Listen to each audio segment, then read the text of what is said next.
If this was your last day on earth, what would you do differently? Would you pray your Salah on time? Would you seek forgiveness from those you hurt? Would you remove the grudges from your heart? Would you open the Quran and connect with its words like never be? Would you repent from every sin, every bad habit, every wrong step you have taken? Would you call your parents and speak to them with love? Would you give in charity whatever you could? The truth is, most people wait for the right time to do these things, but death does not wait for anyone. It does send you a message saying, "And I am coming in days." It comes suddenly. It comes at a time when you least expect it. And when it comes, there is no turning back. No chance to return, no opportunity to redo your life. No button to pause or reverse. If you die tonight, are you ready to meet Allah? My brothers and sisters, the suddenness of death is a reality that every one of us must face. Every day, we hear news of someone passing away. Sometimes it is an elderly person, sometimes it is a young person, sometimes even a child. Death does not check your age, it does not check your health, it does not care about your wealth, your status, your influence, or your plans. You could be in perfect health today and still not wake up tomorrow. You could be laughing with your friends right now and in the next moment. Be low into your grave. We live with the illusion that we have time. We make plans for years ahead, but we do not even know if we will make it to the end of the day. The Prophet Muhammad, peace be upon him, told us to remember death often because it destroys the false hopes and illusions this world tries to feed us. When you remember death, you stop wasting your time. You stop chasing meaningless things. You start focusing on what truly matters. Imagine for a moment your soul being taken out of your body. You hear the voices around you, but you cannot respond. Your loved ones cry, but you cannot comfort them. You see your body being washed, wrapped, and placed in a shroud. You are carried to the grave, and you are lowered into the darkness. You hear the footsteps of people walking away, and then silence. And then two angels come to question you. This is the moment of truth. This is where the questions of grave begin. They will ask, who is your Lord? What is your religion? Who is your prophet? If you lived your life heedless of Allah, if you ignored your Salah, if you followed your desires instead of His guidance, how will you answer? But if you live remembering Allah, if you tried to obey Him, if you repented sincerely, then by His mercy, you will be able to answer with confidence. My Allah is, our religion is Islam, and my Prophet is Muhammad, peace be upon him. And my dear brothers and sisters, after the grave comes the day of judgment, a day that will be 50,000 years long, a day when the sun will be brought close, and people will drown in their own sweat, each according to their deeds. On that day, no amount of excuses will help. No lawyer, no bribe, no influence will save you. You will stand alone before Allah. Your book of deeds will be placed before you, and every action you did will be recorded. Every small sin you thought was nothing will appear. Every small good deed you forgot bad will appear. And here is the reality. Small sins, if repeated and left without repentance, can ruin us. They pile up until they become mountains. But small good deeds done sincerely can save us. A smile to your brother, removing something harmful from the path, giving a sip of water to someone in need, helping a person words and with kind may be the very deeds that Allah accepts and uses to grant you paradise. So how do we prepare for the reality that we could die tonight? First, Tawbah, repentance. Tawbah is not just saying tastaghfirullah with your tongue. True Tawbah means you feel regret for your sins, you stop committing them, and you make a sincere intention never to return to them. If you have wronged someone, you fix it. If you owe someone a debt, you pay it back. If you have missed prayers, you start praying and make up what you can. Tawbah wipes away sins completely if done sincerely. Do not wait for Ramadan. Wait for Hajj. Do not wait until you are old. You do not know if you will live to see tomorrow.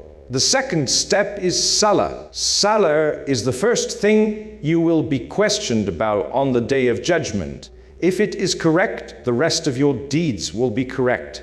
If it is lacking, the rest will be lacking. Salah is not just a ritual, it is your daily connection with Allah, is your lifeline. It is your protection. Pray on time and pray with humility. Stop delaying your prayers for work, entertainment, or laziness. You may not live to pray the next one. The third step is Sadaqah, charity. Charity does not reduce your wealth, it increases it. Give for the sake of Allah. Support a poor family, feed an orphan, build a well, contribute to a masjid. Even if all you can give is a single coin, give it sincerely. The Prophet, peace be upon him, told us that charity extinguishes sins just like water extinguishes fire. And on the day of judgment, your charity will be your shade. The Prophet also advised us to live in this world like a traveler. A traveler does not become attached to the places he passes through. He knows it is temporary. This life is temporary. Your real home is the hereafter. Spend your entire life decorating the whole room while forgetting the destination. Use this short time wisely. Every day you wake up is a gift.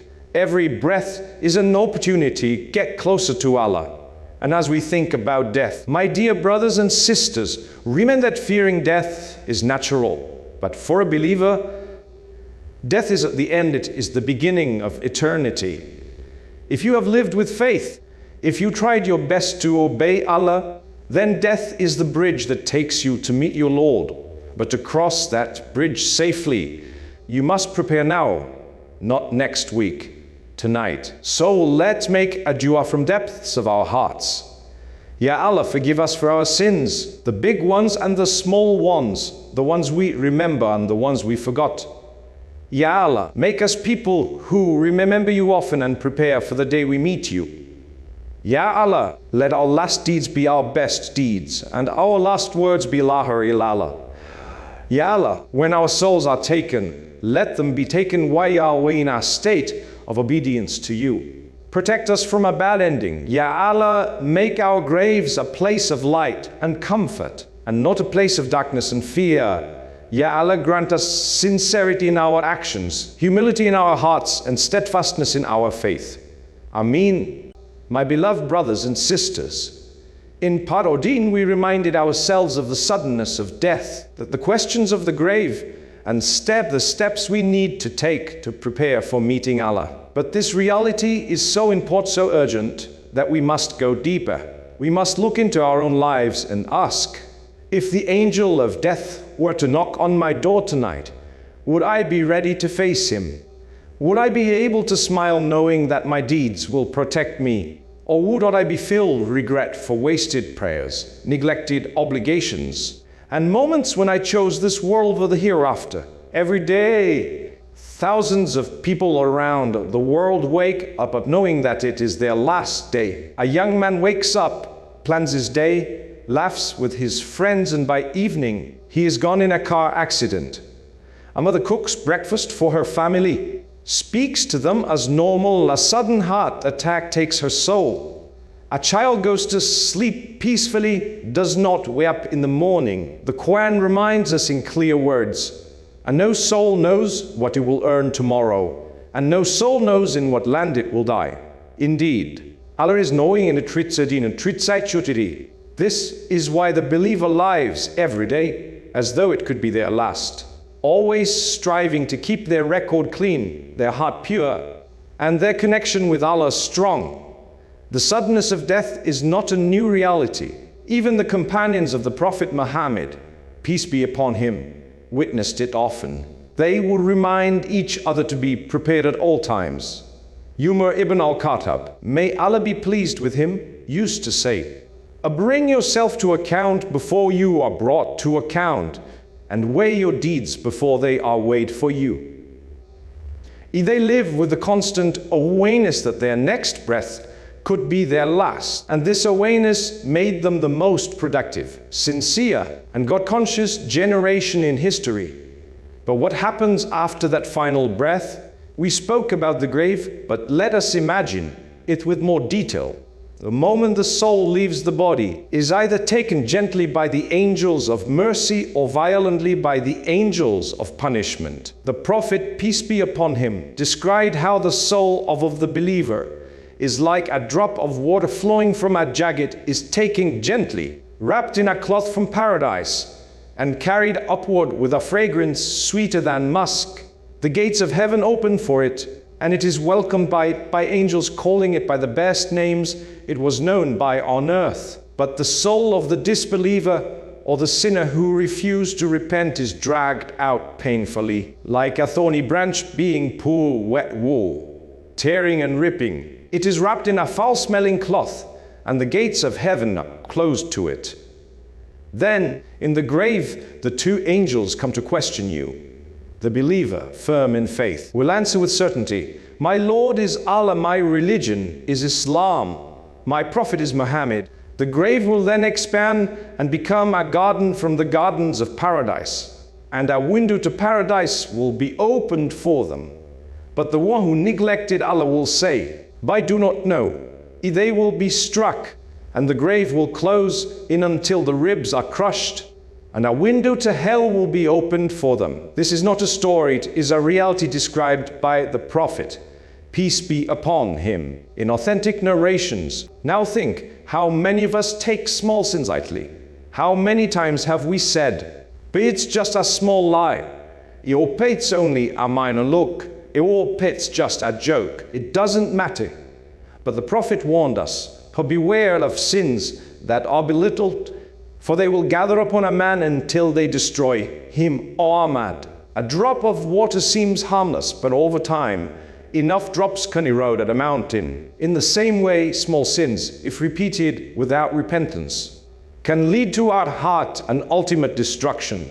On the other hand, small good deeds are treasure in disguise. The Quran tells us, "But so whoever atoms of weight of good will see it, and whoever's anathems of evil will see it, o divianost diviat sim visim." The Prophet told us about a man who saw a thorny branch on the road and removed it so it would not harm people. Allah was pleased with him and forgave him. Another narration speaks of a prostitute who gave water to a thirsty dog, and Allah forgave her sins because of that act. Do not underestimate the power of small good deeds done sincerely. They may be the reason Allah saves you on the day of judgment. Let us speak about the steps of preparation in more depth. We already mentioned Tawbah, Salah and Sadaqah, but let us also add the importance of seeking knowledge. The Prophet said, "Or whoever follows a path in pursuit of knowledge, Allah will make the path to paradise easy for him or Muslim." Knowledge guides you to obedience and keeps you away from sin. It reminds you of your purpose. If you want to be ready for death, make learning your faith a daily habit. Another important step is to fix your relationships. If you have cut ties with family members, seek reconciliation. The Prophet said, "Or the one who severs the ties of kinship will not enter paradise," or Bukhari and Muslim. Do not let ego or pride stop you from saying, "I am sorry." If death can come before you have the chance to make things right. Also, cleanse your heart of grudges and hatred. The Prophet told his companions about a man who was promised paradise. When they asked him why, it was because he slept every night without holding any hatred in his heart for any Muslim. Imagine meeting Allah with a clean heart, free of grudges. What a beautiful state to die in. We must also remember the Prophet's advice. But be in this world as though you were a stranger or a traveler on Bukhari. A traveler does not carry unnecessary baggage. He only takes what he needs for the journey. In the same way, do not burden your life with excess love for worldly possessions. Use what Allah has given you for His sake, and keep your focus on the hereafter. Now let us reflect on the day of judgment again. On that day, the Quran will be a companion for those who recited and enacted upon it. The Prophet said, "Recite the Quran, for it will come as an intercessor for its companions on the day of judgment, O Muslim." Imagine the Quran standing before Allah, pleading for your forgiveness. But if you neglect it in this life, what will it say about you? And finally, my dear brothers and sisters, remember that Allah is most merciful. He tells us, do not despair of the mercy of Allah. Indeed, Allah forgives all sins. Indeed, it is He who is the forgiving and tree. No matter what you have done, no matter how dark your past is, if you turn to Him sincerely, He will forgive you. But you must take the first step. You must want to change. You must act today, because you do know if you will have tomorrow. So I ask you again, Idai tonight, are you ready? Are your prayers in order? Have you repented for your sins? Have you sought forgiveness from those you wronged? Have you given in charity? Have you remembered Allah today? If not, then this is your moment. Do not leave it for later. Later may never come. Ya Allah, make us among those who remember you often and prepare for the day we meet you. Ya Allah, grant us sincerity in our actions, protect from the deception of this world, and make our graves a place of peace and light. Ya Allah, when our time comes, let us leave this world with our hearts at peace and our tongues remembering you. Ameen.